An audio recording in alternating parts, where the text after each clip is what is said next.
Nice. We got the full beaverine. I like that. Kept all the teeth. That would look deadly in a costume.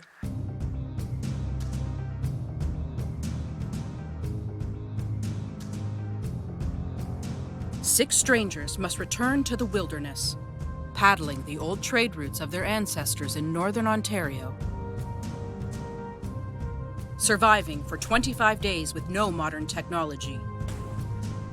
Learning the old ways from the elders. To reconnect to their past and find what truly matters.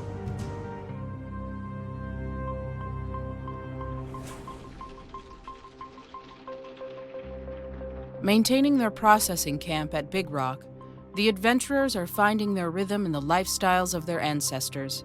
For Michaela, the sign of some remaining moose berries is a welcome treat as she begins her morning routine of checking their trap lines for beaver. With the weather getting colder, resources in the area are dwindling. Every potential catch could change the hungry group's fortunes. There has been a change within the adventurers that none of them expected before their journey began. They are woven together in their experience and revitalized by their tangible connection to their culture and themselves. Now, each moment is greeted with gratitude, and their mornings begin with a smudge ceremony, harnessing the power of the teachings and reconnecting them physically and spiritually with who they are, honoring this transformation.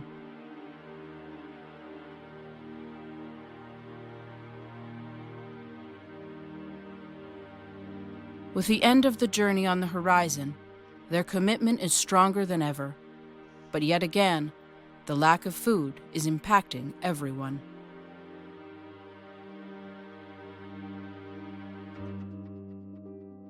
We got a good system in terms of smoking and making pitch. We know where to set the fires, and we haven't been too hungry every night. We had that beaver jerky. It's run out now, so our need for food is elevated a level. Yeah, definitely up there in terms of hunger level from other days.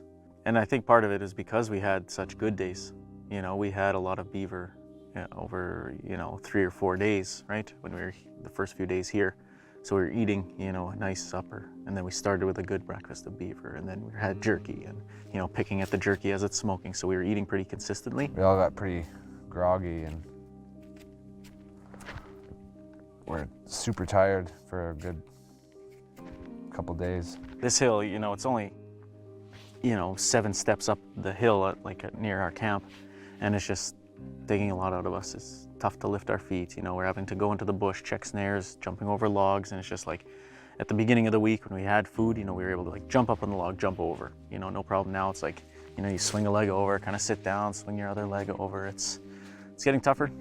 It's getting harder. You can really feel it walking up these hills in the legs, the lack of water.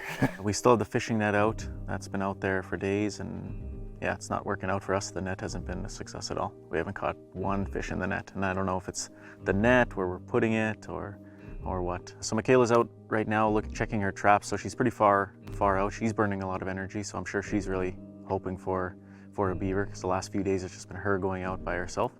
People have offered to go paddle with her and stuff, but she's just sort of enjoying her time alone, and it is kind of easier to paddle that canoe by yourself and hauling the gear and stuff like that. It gets pretty unbalanced with two, so I'm sure on her end she really wants this beaver because she's expending a lot of energy. Because of our success the first 2 days in a row, we've been kind of banking on that success continuing, and obviously the last few days have not gone so well. But as well, everybody else, I think, is just starting to feel it. While Michaela checks the beaver traps, Brendan has high hopes for the small marten trap he stumbled upon at Medicine Beach. All right, here we are to check the marten trap. First glance, looks all right. There are no signs of avian attack.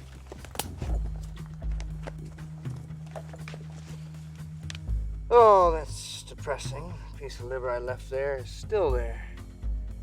Which means most likely I'm only looking at an unset trap. And indeed I am. There it is.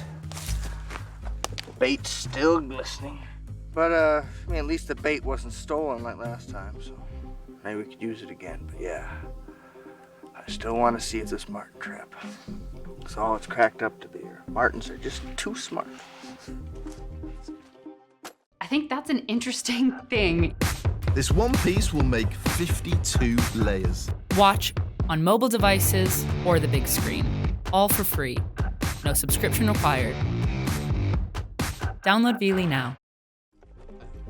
The group continues to wait on their next meal.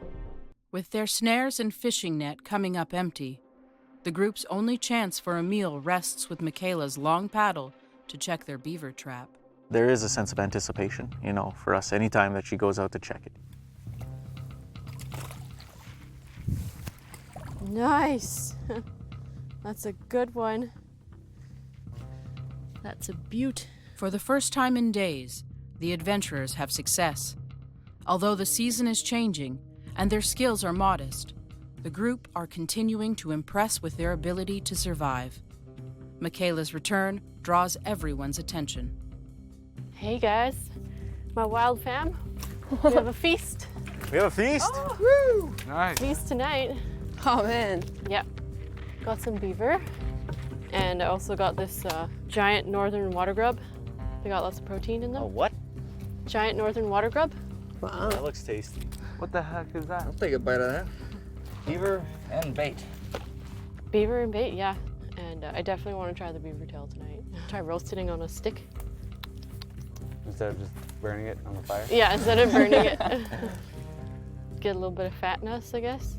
What's that weird thing? The giant northern water grub. Yeah, what is that? Yeah. It's like a protein-rich food. What grows out of it? Is it lily pads? Or? It's just a root Oh. of a lily pad. It's pretty delicious, though, apparently. I found it on the beaver house. He was storing a bunch of food, so that's what we're gonna eat. No, he doesn't need it anymore. Not only did we kill him, we raided his fridge. That's nice. To the victor go the spoils. There And you I go. set another trap in case another beaver lives there. So, let's see. Very nice. You're a thief, Michaela. Good job. Good job. Yeah, someone will hold it steady for her. Yeah, that'll be good.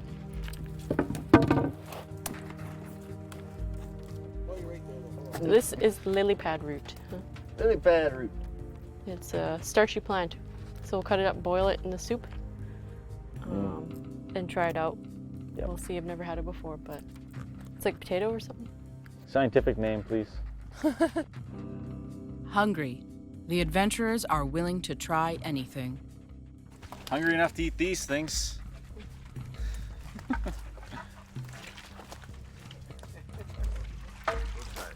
I think. Let's try it. It's gotta be cooked. Hopefully when we cook it, it'll taste good. With resources low, the group are grateful to welcome Elder Henry Wesley to camp as he teaches them a new technique to trap animals. Aya Henry Wesley is a caso umandunji in Kansas Lake. Giga gochi mutas ta kaknamago gonag mandig anedutgatik mistuani ganeusgatik. Where's when me about strong van no for me pommes tagochen koya kain waniganan. Mita is nagotuch panach my father notai in Nijin metuno uchimatuna no ma. It's a when up to it. It was a gosogonat metuguma abatianon. What is we asked him at Tigate, which you put as well as me is bangazing. Un second Nahoyat Ugoyang Ematagoskozot. Where's got matchka garbage to man with to Han Metugonian. Driving several guide poles into the ground, a heavy log is positioned in front of a small enclosed clearing, such as the exposed roots of a tree, and balanced onto a trigger.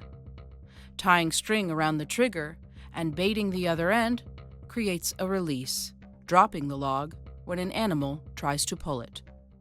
One of the oldest methods for catching game, the Deadfall Trap is another valuable tool in the group's daily efforts to source enough food and furs. Scalable for almost any size, it offers the adventurers a chance to take the teachings of the past to feed them tomorrow. Today's lesson was pretty good. We learned how to make a deadfall. And it was so simple, we're a little ashamed we didn't think of it ahead of time. I don't know, I just feel like we've been setting a lot of snares. And I feel like the snares probably would have been more effective if there was something of value to be had out here. But, because I don't feel like it's the trap, I feel like it's maybe the animal abundance around here. I don't feel like it's a flaw in the trap.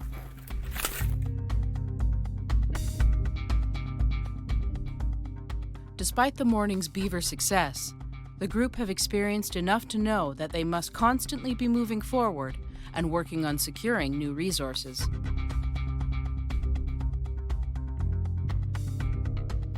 And he was an excellent teacher, funny guy.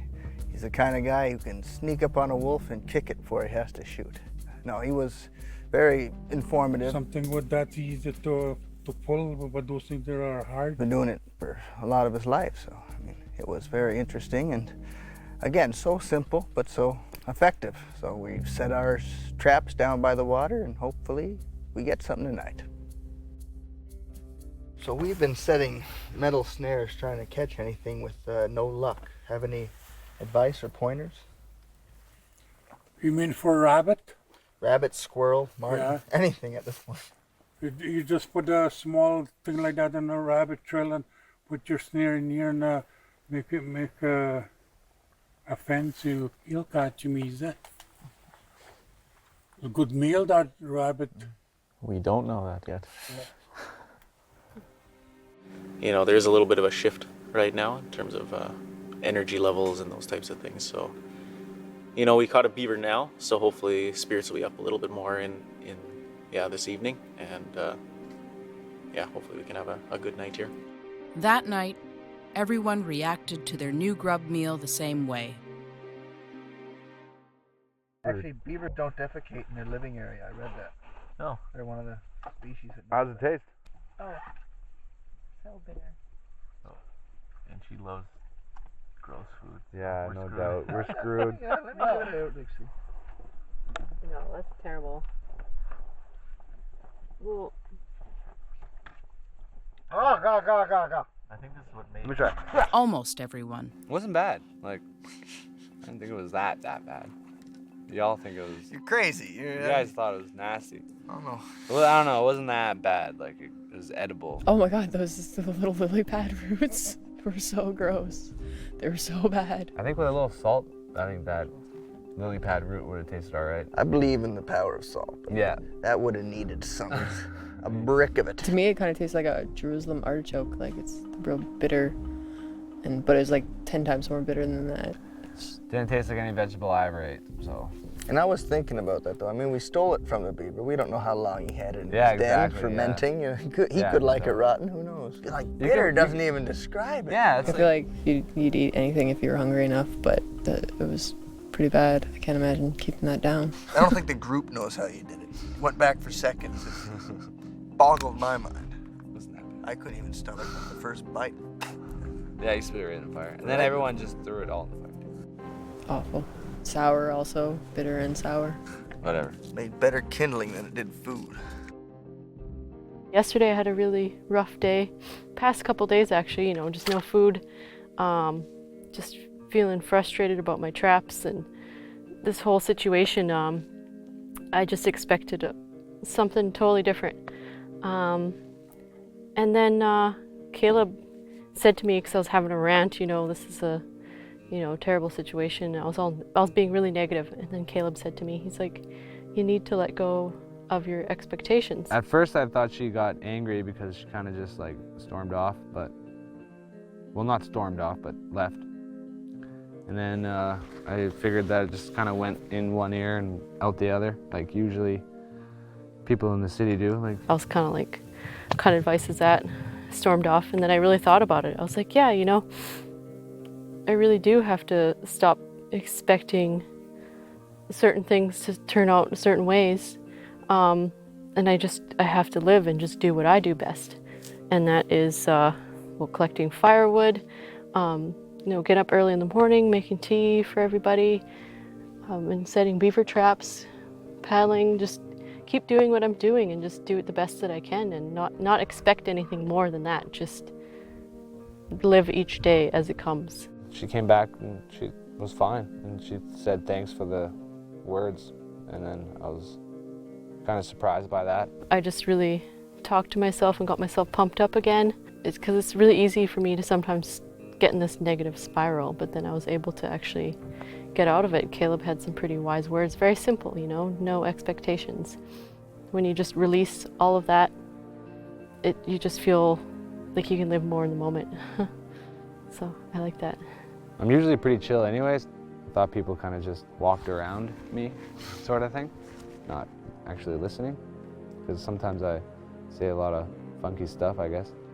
With work still to be done, Brendan and Caleb head out to check the snares.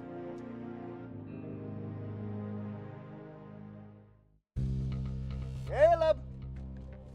Hey, want to come check the deadfall with me? Sure. As their time grows short, the adventurers continue doing their best to collect as many stalks as possible. But, again, the bait's there. You gotta look at the bright side. Yeah, at least no birds got it. A little amphitheater still intact. Our Deadfall Trap was kind of out there, and it was really amphitheater looking. I don't know if that was entirely necessary, but okay. I forgot how good of a job we did with this. It's awesome. Yeah, it's pretty sweet. Fun to make, and we just went for it, and still didn't catch anything. With Big Rock no longer able to provide them with enough food, the group decides to move on before they drain too much of the land's resources. Well, Big Rock, You suck. thanks for very little. Yeah, thanks for beaver. Thanks. Well, he gave us lots of beaver. Three, eh? And the moose berries were pretty good. Okay, Big Rock, I guess. It's all right. I give you 3.5 stars. I never give up 5. Better than that Long Beach, man. Yeah, Long Beach. We starved damn near death. That's where I found the marten trap, that cursed marten trap. Yeah. All right, shall we set it off and retrieve our strings? Let's do it. Having built as much fur and food stocks as they could, the adventurers leave from Big Rock to Beaver Creek. Though a relatively short paddle of 3 kilometers, navigating along the winding waterways and through marshes could easily send the adventurers off course. Nights are growing colder, and they know that while the end is near, their challenges are only increasing. Well, today we left Big Rock and we came down here to Beaver Creek, which is a swamp, a bog, a quagmire. Yeah, we discovered that first step out of the canoe.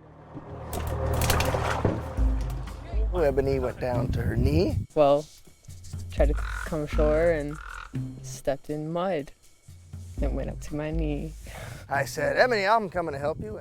Brendan tried to help me out. God bless him. My balls are still dry. I'm happy. Let me help her out. Hi. And also got stuck. I went down to about my thigh, It was deep. Got really stuck. It was hard to get out of. That was interesting. I'm just happy I didn't lose my boot in all of the muck. Got her spot. Look at that. So I didn't wear my pants. Told you shouldn't go over there. Did you now? After a little difficulty, all the group make it ashore to set up a new processing camp. Realizing it will be their last camp brings reflections on their journey and who they have been grateful to share it with. Michaela just doesn't stop. She's a workaholic. You can tell that she loves it, and it's something that she grew up loving. And I think she's gonna have a really amazing future in doing what she loves, just living off the land and being with it. When she's aggravated, she can walk out into the woods and then come back and feel better. And that's an incredible thing to be able to check yourself like that and just connect with the world around you. Caleb's a philosopher.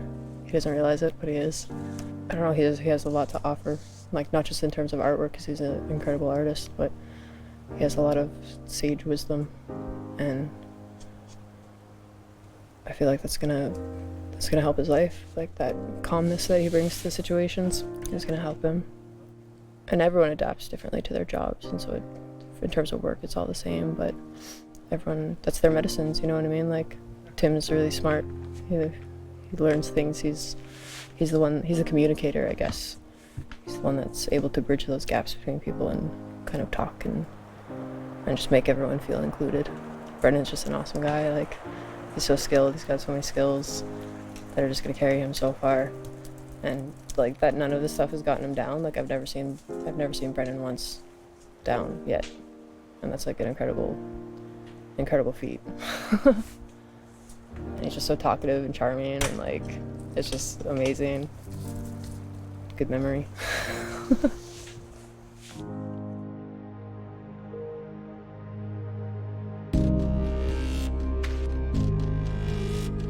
On the land, we are revealed for who we really are, to others and to ourselves. On our individual journeys, we can change others as much as they can change us.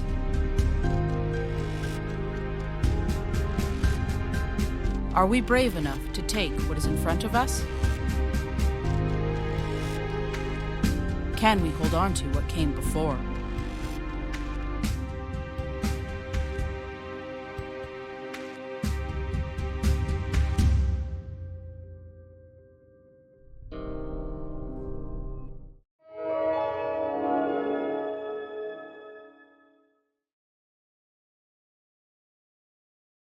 I just heard a commotion, and Tim was yelling at me. Michaela! Michaela! Go get your canoe. Caleb took a spill and slowly drifting down the river here. So let's go.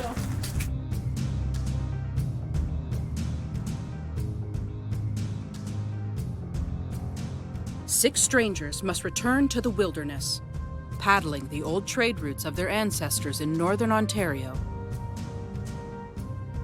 Surviving for 25 days with no modern technology. Learning the old ways from the elders.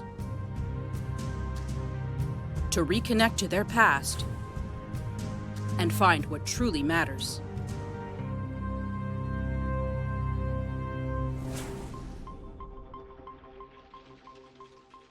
With their journey nearing its end and the weather turning, the adventurers spend several days at Beaver Creek, with hopes of adding some food stores and maximizing the remaining time. Though for Caleb, an attempted run on his canoe didn't go as planned. And I saw the canoe floating down. So Caleb must be pretty cold, so now I'm just actually want to get a bunch of wood to get him dry again. Yeah, it's pretty cold, man. I'm just happy I wasn't in that damn canoe, because I've had enough of water up to my waist. While Caleb dries off, Tim and Ebony make their morning check of the fish net. Yes! It's alive!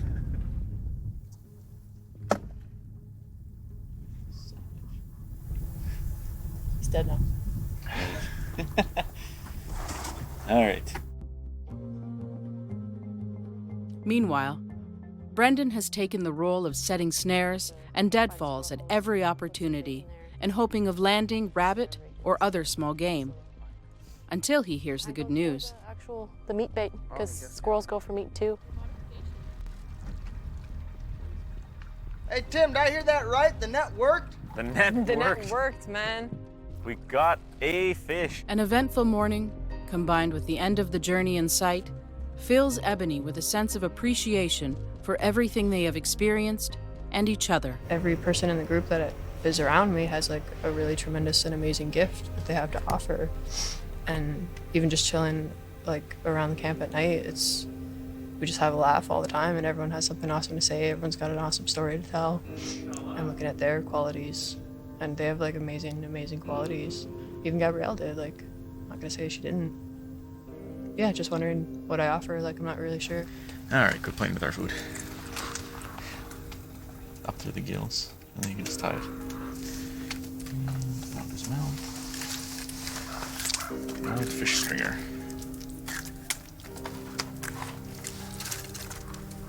Hanging up over the fire.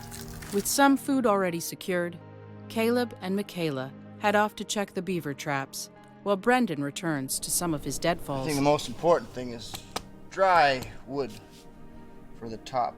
Dry but heavy. Henry did recommend, waterlogged pieces because they are heavier. But you just got to make sure they're not past that point where you can take most of them off with your finger. As this bottom one kind of is. That's a little better. At camp, Ebony gives an offering of thanks for their success with the fish net. Making a tobacco offering for our canoe that brought us to our fish net and brings us everywhere. And for the fish that gave us its life today so that we could have a good supper. And that's the point of it, I think, is just to get inspired to take these lessons home and go home and learn more about them. Not necessarily this be the end lesson and go home and do stuff, but just that it's an inspiration. You go home and then you learn more about it. Or you go home and never go in the woods again. Hey, these look new. Yeah, exactly. These little sticks. They're cleaned right off. So he was here. Okay, well, he's coming back then. Thanks to the fish net, spirits are still high as another cold night arrives. With Caleb in the kitchen. We're trying flambe style tonight. Not catching. Whoa! Morning brings a harsh change in the weather, but also a welcome visit from several elders. As their journey comes to a close, the adventurers take time to reflect on who they have now become before one last lesson to show them there is always more to learn. Bonjour! Welcome here. Oh, nice. Oh, we're nice. I think we'll start our time here introducing the 4 sacred medicines to you. And this was told to me by an Ojibwe elder. We use it when we're in our homes to help purify our mind, our thoughts, and to help us get rooted or stay rooted. But I bring it to you despite the fact that you've been out here this long. If anybody's connected to the land, you are. Forever honored for the sacred time with the elders, the group are moved by the appreciation they are being shown for their journey. I used to think that, considering the past was always, not a good thing. Mm-hmm. I don't know, that's just been my mentality since I was younger. But this experience was actually really interesting because it kind of brought us back to the land, right? Living off the land, which is something I've never actually really considered doing on my own. It's almost like taking a step back in time, but it kind of changed my perspective a little bit because you're taking a step back, but not to live in that time, but it's more or less to appreciate the change that's happening now. Whenever I'm on the land like this, it grounds you again. It just turns you into self, and then you start thinking more about your impact on your environment. For me, it takes that stepping away from it to kind of center myself again and to get myself directed on the right path. And so I have to be alone and I have to be out here and reconnect with what I want to do. Being out on the land helps create that kind of revelation or awareness or deeper insights into your own personal psyche, In today's society, we get so caught up with, like you say, the conveniences that we forget or neglect our rich heritage. Preoccupied with the new world, eh? Exactly.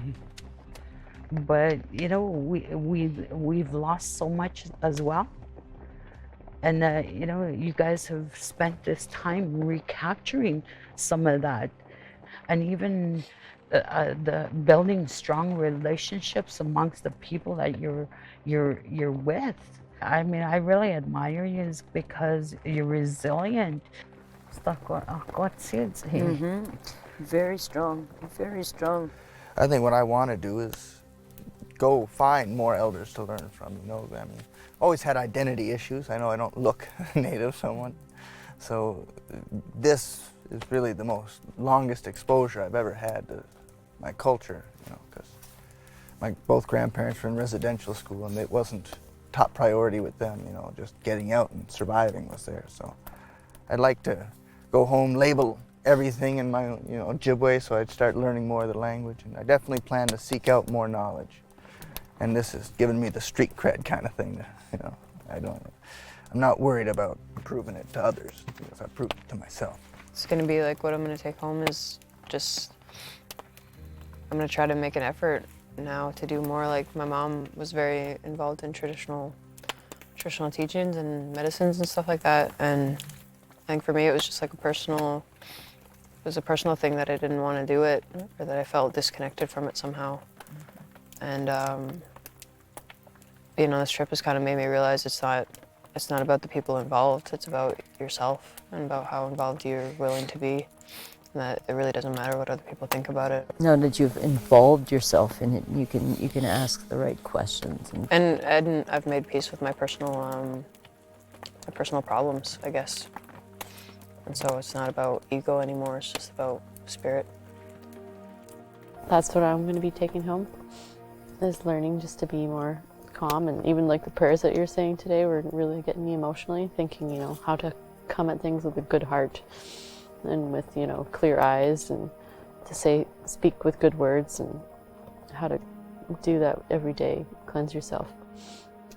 So I need to do that more often. That's a big lesson today. That was a really good lesson. It came right at the right time because I was just feeling very emotional about the whole trip. I just want to start by, first of all, acknowledging each and every one of you, your sharing, your willingness to open up and to talk about your experience. I feel honored by the fact that you're willing to share that part of yourselves with us, even after just meeting us today. And I feel very privileged. As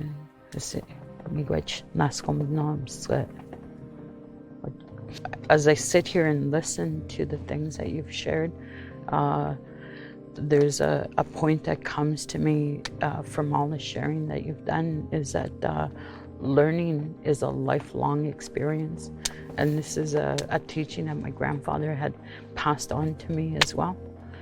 But you've also been able to get so close to the elements that you're also more attuned to your own selves, both on an emotional and spiritual level. And that in being in your presence in that respect, it also is a privilege to me. So I thank you. Miigwech for visiting us. Okay, so we prepared a little offering for you ladies. We have these little medicine pouches, and they have cedar and tobacco, and we all contributed a little bit of tobacco and everything.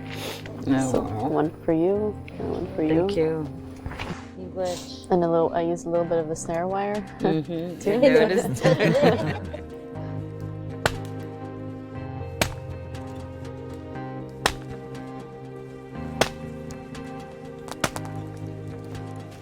I think I'm gonna have a little trouble sleeping tonight because I like being really warm. So I'm probably just gonna be like this, just feeding the fire all night. As their final night passes, it signals the transformation they are feeling within. The seasons, like our adventurers, have changed. It is time for them to move on from the lives of their ancestors. You there, boy. What day is it? We had a lot of fire going last night. Yeah, we had a big fire going last night, all night. Other than my toes, I didn't get too cold. Traveled back to town today too, eh? Yeah. It's gonna be nice. Visited by Elder Richard, the group are taught traditional bow making. It's amazing the things that we walk on every day that are medicines and food in the bush. Eh? Like every day we walk on them. Like cattails? Cattails is one. Lily pad root. You guys tried that? Yeah, we tried that years ago, man. No, I'll get something else. Honey, bojo, wache, sago, all the different ingredients and all our native brothers across the land. I was presented an opportunity to come out today to show a little lesson on survival bow skills, handmade bows. One of our tools for centuries that I think is starting to make a comeback. I think it's an important thing. It teaches everybody patience, and I think the biggest teaching involved with it is the respect for the animals. If you're going to harvest animals, it brings more respect to the plate. Start off by skinning and trying to get most of the knots closer. We'll just skin it down. Nowadays technologies, we have fast bows, crossbows, where people are not getting as close to the wildlife, understanding how the wildlife work. When you're a bowman, you really have to take in consideration of all the animals and how they react in the bush, because you have to get close. It's, I think it's the greatest form of respect when the animal knows you're hunting him as well. It gives the game a fair chance. And 9 out of 10 times you're not going to be successful, but all the teachings and the learnings that you learn while you're out there, they're all valuable lessons in life. It's the respect with everything that you take from the nature, right from cutting the tree down. If you're going to select a bigger tree to harvest, try to use all of it, like your branches, dry them up for a fire. Don't just toss them in the bush. It's a form of disrespect when you're going to take something and just toss it away. So there we used almost all of the branch that we got. We saved the small butt ends to put into the fire and stuff. Try to respect everything you're taking out of the bush. It's learning. Like, to learn that, you're being one with nature. And Native people, we're called Anishinaabe people. It means we're people of the land, right? And I think more and more of our brothers and sisters are learning that every day. With their respect of the land and understanding of the importance of the teaching, they realize this is not a lesson for their own survival, but a skill they must pass on for the survival of the culture. Tired, grateful, inspired, and connected, the adventurers find themselves much changed from how they first arrived on the land. An archer's rule is never to shoot with somebody in front of you, so maybe you want to shoot up into the bank. That way you're not, that way in case something happens, you're not. The adventurers are enjoying their last time together as a group, excited by the knowledge they will be able to pass on when they return home. Made with their own hands, the thrill of using the bows sums up how far they have come and how the journey has gone beyond anything they once aimed for. We'll try the other one, see how, if that other one holds up. I didn't think it was going to work, and all of a sudden we notched the arrows in and they shot like perfect. It was so fun. It was just incredible. You feel really empowered when you have like a weapon as strong as a bow. Oh. Yeah, there. Does anybody think if that squirrel was standing there, you think you'd kill it? Oh yeah. Oh yeah. I think so. Yeah. Definitely. Yeah. You know, you feel like you could go out there and stalk some animals and get some more things to eat. That's all you need. Bow hunting is way more active. And then try not to hook your fingers, just have them on the pads of your fingers. And you just rest it on your hand? Yeah, rest it on your hand, yeah. I'm excited to go maybe take my bow and go hunting with my dad. That would be really nice. And where you want the arrow to go, that's where you put your eye, and chances are it's going to be pretty close to where you want it to go. It was such a fun experience, and he was talking about traditional hunting methods, and just it's a really awesome thing to learn, and I feel like I'd definitely use it when I go home. Oh, got it. You did too. Knocked the snow right off of it. Well, thank you for the lesson. You're welcome. It's all part of learning. Like, you don't just pick that up and you're going to go out and harvest animals. Yes. You got to listen to your teachings. Teachings come from anybody. You could have a Polish guy give you teachings. You could have a Ukrainian guy give you teachings. You'll have different natives teach you different ways. And what works for you is what's meant for you. And open eye, open mind, open ears, right? Why were you given 2 eyes and 2 ears? And one mouth? See first. Different perspectives. Listen second. Listen and look, right? If they wanted you to yap all the time, they would have gave you 2 mouths. It would have been awesome to get that teaching from the get-go. Maybe next time, eh? Yeah, if I would have had more to eat. Yeah, I actually wrote down like what kind of wood we need. He gave us some like tips about like what kind of string to use. You know, when I get back to town, I can maybe do something up with my kid and make a bow. With heavy hearts for what they leave behind, but excited for what lies ahead, the adventurers break camp for the last time. It's definitely time to pack up and move out. I think it's an indication that it's time to finish it up, wrap it up, and go home. The more we just stay in one place, the colder you get, so you have to keep moving, find a warmer place to stay, and, you know, get home sooner. Who has been teaching us? People living today, elders, knowledge keepers, young knowledge keepers that know these things, and that's incredible. And I want to learn and as well hone my skills and hone the skills that they taught me. Personally, I think this journey really connected me with something that I thought might be lost. You know, I feel a little like Don Quixote, that the world that I wanted to live in doesn't exist anymore. But this trip has proved me wrong, and I felt more connected than ever with my roots. Even if I use a little bit more modern technology, there's still a connection to the past because of these teachings that we've gained. I think that's incredible. I think that the messages that the elders have given us, the knowledge keepers, how excited they were to teach us, I think that was incredible. So that was inspiring for me to continue to learn, and in that way, hopefully pass it on, you know, to the next generation or whoever wants to learn. Who knows what my future holds. After 25 days on the land, the adventurers have moved from surviving to thriving.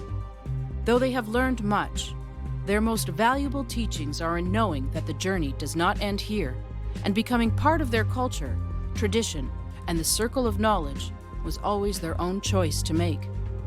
Leaving the wilderness, they return to their first signs of the modern world, from highways of water to highways of stone.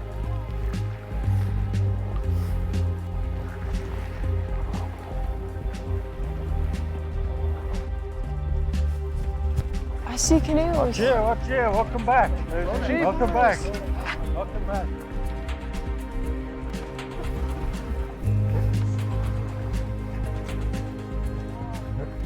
Welcome back, welcome back.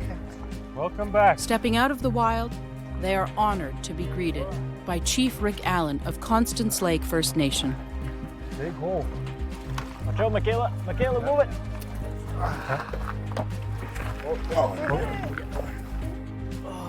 Welcome back. Well, I'm Chief Allen. Welcome to the territory of Constance Lake First Nation. There'll be a sweat waiting for you guys in the community. And welcome to Constance Lake. Nice. Yes. Chief Allen. Yes. Yes, we did it. We did it. And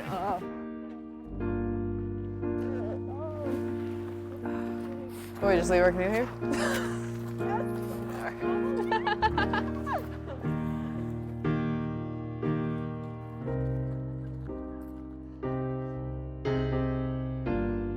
As a final experience together, the adventurers are gifted time inside a sacred sweat lodge. Time has passed. Teachings have been shared. People have grown. The land remains. More than ever, they know their journey is just beginning.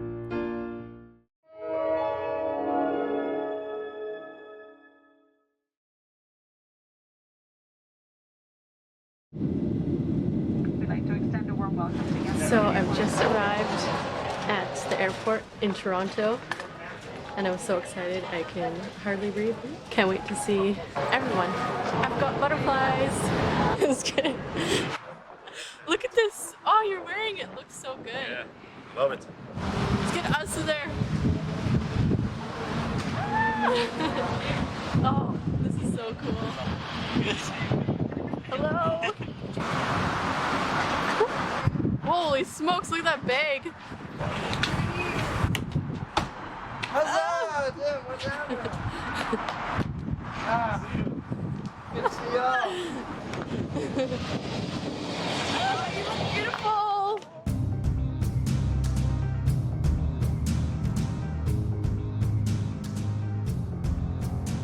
Six strangers must return to the wilderness, paddling the old trade routes of their ancestors in northern Ontario.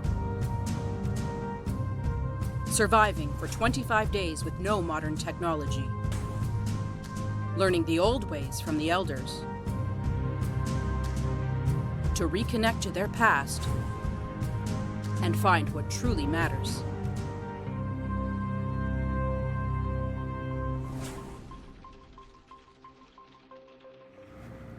Anin Bojo, Kinene Jishnakas, Baznashi and Dorem, Mississauga Nishnabe Nenendao, Pamarash Kodeong and Donjaba. Hi, my name is Caleb, and today I'm joined by the adventurers from Merchants of the Wild, where they spent 25 days out on the land, learning and experiencing together about their culture and their heritage. Hi there. Hey, big Caleb. Hey, little Caleb. Screw these guys, let's just hang out. Yeah.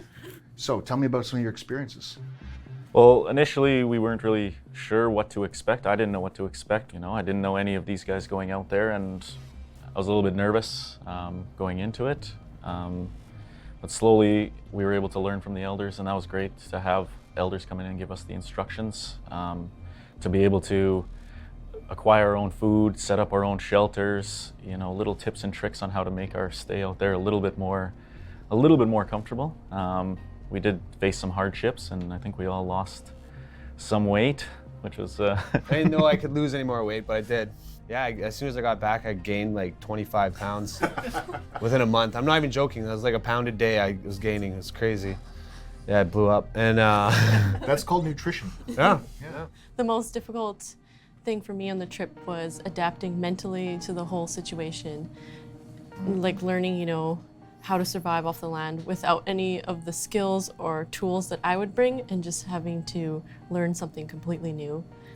So just giving up control of all of that. It changed me for the good, I'm hoping, yeah. It was an amazing experience for me. I feel confident that I could just take my friends out to the wilderness and not have them die. My goal in life was to just keep living the dream. And in Windsor, there's not much opportunity to put into effect the lessons we learned, which is why I'm so thankful we learned them then, because I'm a kinesthetic learner, and that's how I do best. Example, do it myself. And further to that point, I've actually been privileged to be selected as part of a group of 10 of us going in the Canadian Conservation Corps. Oh, wonderful. So yeah, I just got done 10 days of winter camping, involved with dog sleds as well, and it was a hoot. Now I'm certified to lead a Class 1 field hike, and I'll be getting shipped out to Alberta on Sunday to go work in cooperation with the Blackfoot and Alberta Parks and all them. So I'm really looking forward to that. For me, it was an amazing experience. It refreshed a lot of stuff. And as a young person, I wasn't really interested in it. And so I was just kind of being surly and I didn't want to do it. And then it gave me that hands-on experience with it and kind of made me realize how hard it really is to do that stuff and how worth it is to do that stuff. Yeah, doing hides was my favorite part. And that was something my mom always did. And she always tried to get me to help her do it. And I think just because I was too small of a kid, I wasn't much of a help to her. Now I realize how much she struggled and how difficult it was for her to do that. I don't know, it just ignited a passion. I do deer hides at home in my basement, and it's great, I love it. My favorite part of the whole experience was when we would gather around at night, around the fire, inside of the teepee. It was special because we got to share our stories, we got to bond, and the cameras weren't around, so we could just be ourselves. And we really got to know each other, we got to connect to each other, and that feeling inspired me. It inspired me to create my own business, A Ski Holistic Adventures, and I want to take people out on retreats, on healing retreats like this, and I bought a teepee because I want to create that same feeling again, to bring people around the fire and sharing that tea and sharing those stories, because that was by far my favorite part, was sharing stories and making those connections and learning about people in ways that you just don't in this modern world. That's incredible that it genuinely inspired you to create a new life for yourself. It did. A new way to help. That's amazing. It's cool how the base of it is a circle. It's the foundation it's built upon, And it's literally like a sharing circle for us. That was our only downtime too, so we just kind of relaxed, and it was awesome. You're governed by the sun, right? When we're out there, can't do anything after the sun goes down. So it was probably around, we didn't know the time, but probably about 7:30 we're in there. So we were literally in the teepee for 12 hours at a time altogether. So yeah, and then it was our whole day's work, led up to us being able to be hopefully comfortable and maybe some food in our bellies at night. So again, it was a good time to reflect on the whole day and again, share. We got really close. Like you said, we were reconnecting and learning about ourselves and our own heritage, and I think that's so important nowadays. People are kind of losing that, and I live in an urban setting, and as much as I get out on the land, but to have those 25 full days out there with experiencing it, it was really great. Let's actually turn to a clip and actually see what you went through. We did notice about like 90% of our conversations were about our favorite foods. Not even our favorite food. Like, we're talking about food we don't even like that we still eat. Just food. Holy.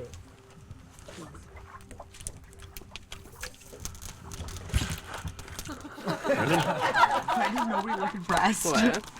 It just tastes like raw fish. It doesn't really taste like super smoked all the way through. Which I've eaten raw fish before, but never in like huge quantities like that. Yeah, a little underwhelming. Yeah, it's pretty plain. Don't look It impressed looks at all. way better than it tastes. Yeah. Let's just leave it hanging. Yeah, that looks pretty raw. It's raw. Yeah, this one's raw too. Oh yeah. It's the bones are easy to pick out. So obviously that wasn't your classic sushi meal there, but how did it feel? How did it taste?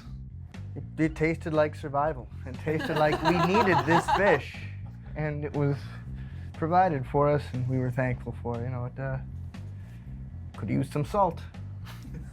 Yeah. Some seasoning, yeah. Yeah, I don't even like fish to begin with, so that was nasty. That was just nasty. Yeah, the raw fish was not good, but I was very surprised how delicious cooked sucker was. I've never had it before, and it was quite delicious. I enjoyed it. And the fish eggs. Oh yeah. You had some of the eggs? Actually, yeah. Fish That's eggs the are only great. thing that I like. That's fish. Fish The eggs. eggs? Yeah. Because they got the little pop and everything going on? Yeah, it tastes really good actually.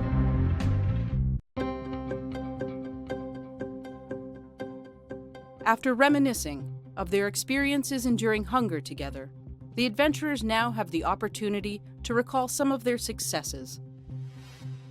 Am I that slow? They slowed it down.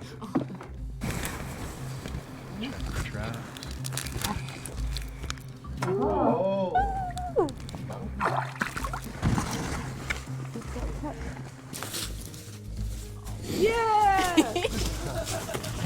That's so awesome. Oh my goodness. You guys got a beaver. Yeah, That's awesome. How did that feel seeing that beaver come out of the water? it was incredible. It Yeah? was great. You just felt like, yes, we're gonna eat, and finally these lessons that we've been taught are they're really valuable. They're coming to fruition. Yeah. How did it feel to see Michaela walk back into camp with that? Oh man, she was catching something at least. You know what I mean? That was awesome. Like, she pretty much fed us the entire time. Me and Brendan's martin traps didn't really catch anything. Nor did my club. Nothing against your fish, but variety is nice. When I saw that beaver, oh, no more fish. I think we were feeling like discouraged because our other snares, 20 snares out every night, we weren't catching anything. And then to finally have that beaver was just the best. And it was so delicious. And it's the perfect famine food when you got that beaver meat because it's got a good mix of protein to fat, huge amount of fat on those beaver that can really help give your energy that spike you need, get the glucose and everything rushing through your blood again, and then whatever carbs you can get a hold of, you're metabolizing better. And then of course you got that pelt to stay warm with, and the beaver tail, which is nothing but pure fat. Delicious. It's a great time. That's the perfect gift to bring into camp, is to have a beaver. If you had come in with a muskrat, great, you got some meat, but beaver's survival, right there. Yes, we got a very unpleasant surprise this morning when we woke up and discovered our pelts had gone missing. Someone absconded with them. Oui, français. Having started as strangers, the adventurers came together as a group. Yet for some, the challenges along the way proved to be overwhelming. Originally there were 6 of you. There obviously isn't 6 here anymore. Someone's missing, and that can affect the morale. The fact that you have originally 6 people, things get uncomfortable, things get difficult, things get challenging with each other. There's personality conflicts. There's concerns about everybody pulling their weight. Yeah, we've been living a nomadic life, and it is taking a toll on the joints, muscles, our hunger, our stress levels, anxieties.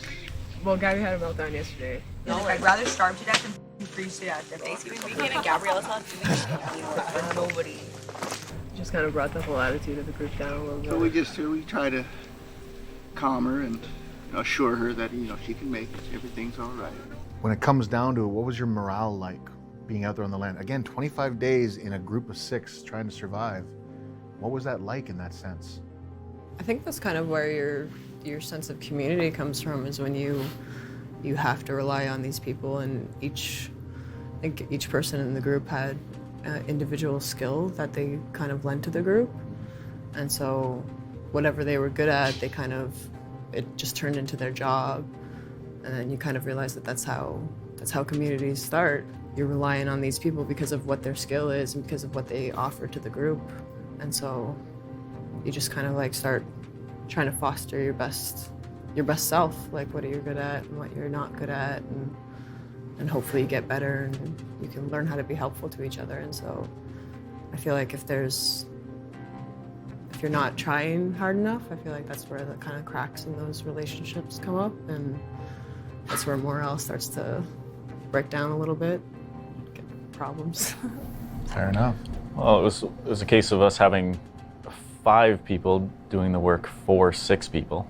And then it changed afterward, and it felt a little bit better for us to know that everybody was doing work, pretty much all the time, that the 5 of us were really strong. And yeah, like you said, we all brought our gifts and talents, and, for all of us to know that we were working for each other was great. I think that morale, it did go up after we were down to 5.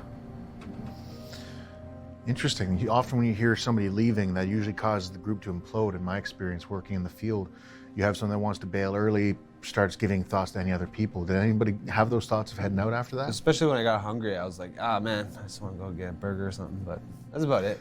Other than Just that, sneak out of the woods, yeah. trying to find a grilled cheese tree.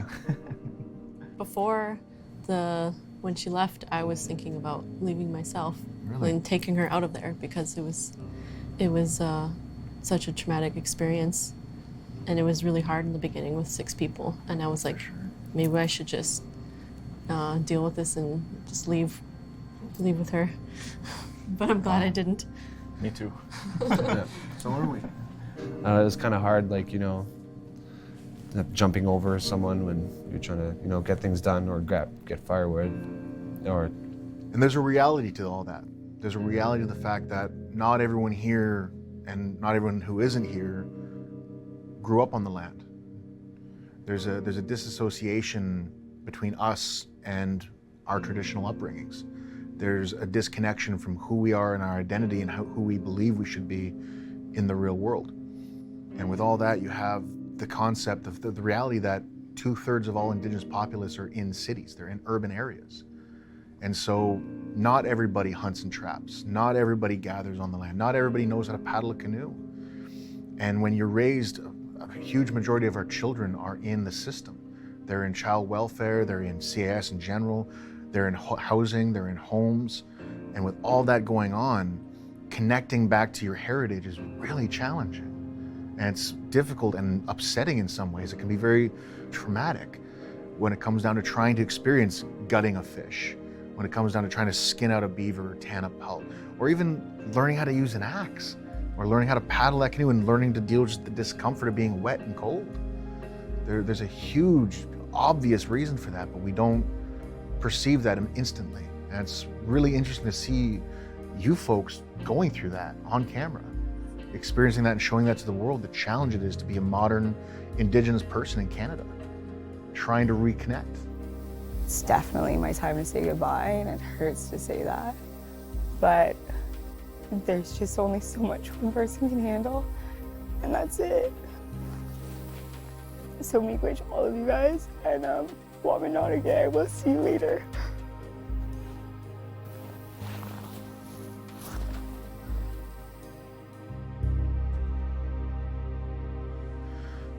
Looking back at that, seeing her go, seeing everybody lose that teammate, regardless of anything else that may have been coming up, how did that feel? How does that feel looking back at that, remembering that moment? Kind of looking at it now, it's like, kind of reminded me of the day, she wanted to go and she went, so it went with the flow on that one. It's like what I usually do anyway. I think we convinced her not to go numerous times. Yeah, I think it was maybe day 2 or day 3, she was already really serious about leaving, and you know, she lasted a lot longer than that. And you know, I think some of the kind words that we did say to her, I think reflected, you know, a little bit about her character and how she was able to stick with us longer than she really wanted to in reality. And you know, Michaela did a great job at supporting her throughout a lot of the difficult times. Yeah, it's really emotional watching that video actually, because when I think about Gabby and I see her face, like I think about all of the like children that have lost their connection, and like how inspiring like nature has been to me, and that I wish that everyone that goes into these kind of situations could heal. And like I wish like I could have done more, or the whole experience could have like helped out more, and maybe she could have completed the whole trip too. And I feel very passionate about nature as being a therapist.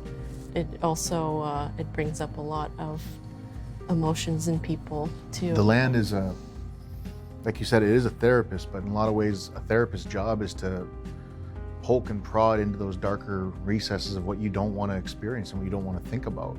And so when you're out there on the land, even with a group or on your own, there's no TV to turn on, there's no cell phone to flip through and ignore your thoughts and ignore your reality. So you're right, it is very much beneficial, but it can also make us have to look at it. And we don't, that's uncomfortable to us, having to look at that. For 25 days, you lived together, you ate together, you slept pretty much right beside each other every night. For 25 days, paddled together, did everything together. And you've been separated for many months at least now, away from each other. What's it like to come back now? What's it like to see each other once more? You guys look so clean. Oh, it feels so good to see everybody. Like last night when we were all like sitting around and just like relaxing, and it brought back the memories of us like sitting around that fire and just like, we weren't even talking about really anything important, just like being around each other. And it's great to see you guys again, and it feels better in person because like we've been apart and like we've been able to chat to each other on the phone and online and through emails, but it's so much better when we see each other, and I'm glad our strong connection is still here. So like no matter how long we go, if we go like years without emailing each other, like if we see each other again, it will be like that same feeling in the teepee. Yeah, we're definitely bonded. I mean, we shared in something very special, and yeah, friends for life, hopefully. Yeah, it was nice getting back under one roof with everybody and being corrected by technical Tim over there. One of the phrases that I replay in my mind since being on the show was genetic memory, which is something that you taught us. You know, we have these maybe irrational fears, you know, some of us are scared of spiders even though we've never encountered them, right? They're genetic fear.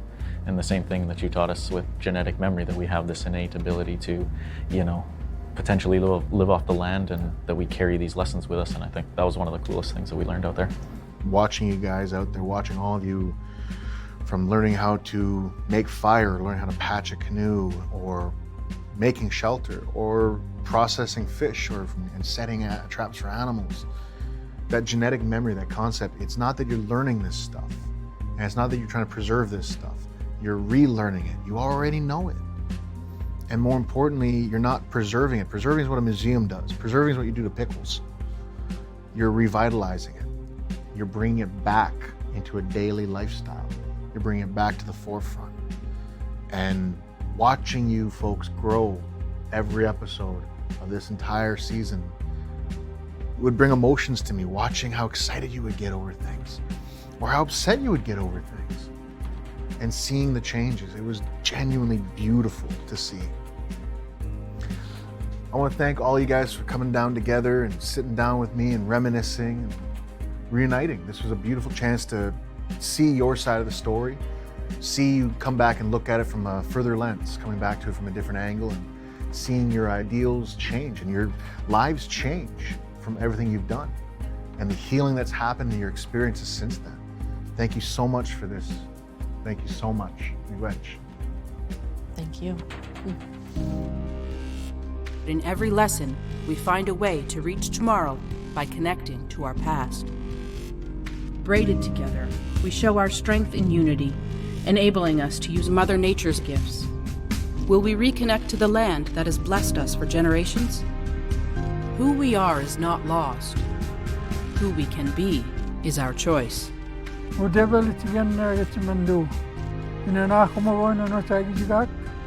Minegi melomatis yak. Mininan maskawis yun. Nestaga centagos win. Mlogono manan. Nesta shawene manan.